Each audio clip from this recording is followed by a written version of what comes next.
certification, hindi pa rin okay yon, gago. Tangina.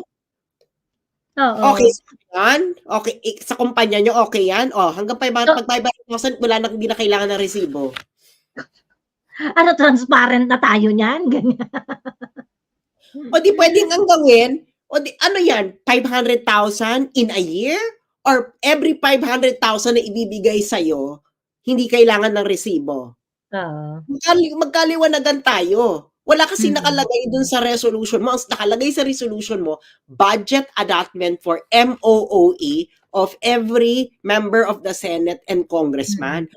Mm. Wag mo kaming i-gaslight, bakla. Correct. Oh, ang ano lang diyan, sigurado kami na hindi kailangan ng resibo yung salary mo. Mm. Salary mo yan, eh. 3.2 million per year. Yan ang salary ng senador, okay?